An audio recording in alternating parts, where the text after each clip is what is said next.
good morning guys. So, panggabi na naman yung schedule natin. So, maya-maya mag-out na tayo. At may another sideline na naman tayo. Guys, mag-prepare tayo ng para sa living bukas. Sideline ito. Iba din yung regular duty natin. So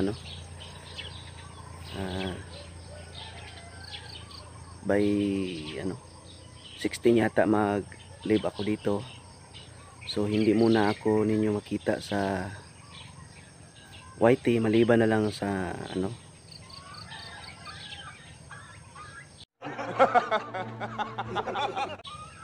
ibang araw. At ayan guys, bagong gising tayo kasi naka-duty, nakatulog. Ganun ang mangyayari kasi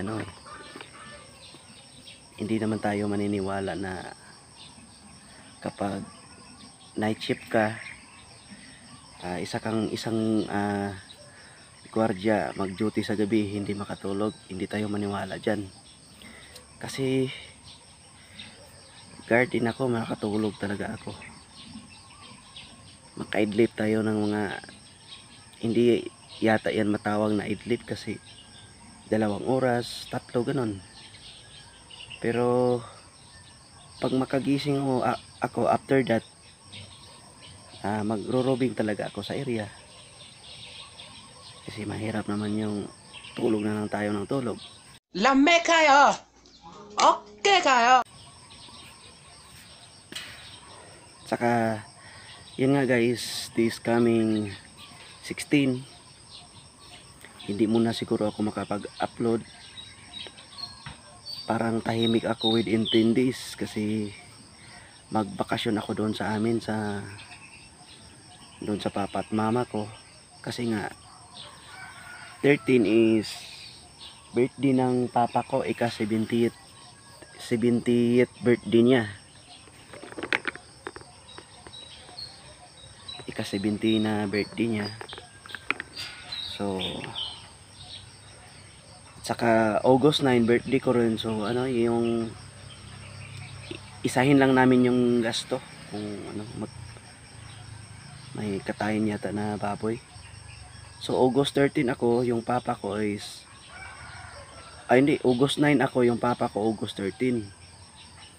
Tapos yung kapatid ko magdating siya ng 16. So instead na 13 yung handaan yung birthday, i-adjust doon na sa 16.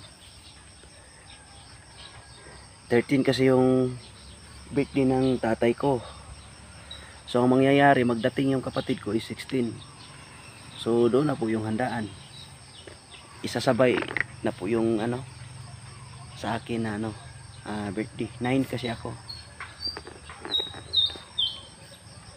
So yan lang guys. Mayroong kunting update lang sa mga YT ko.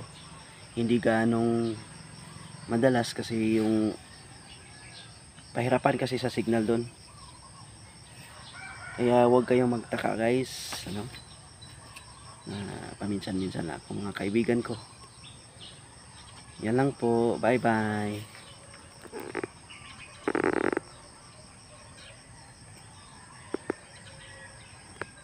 Get out!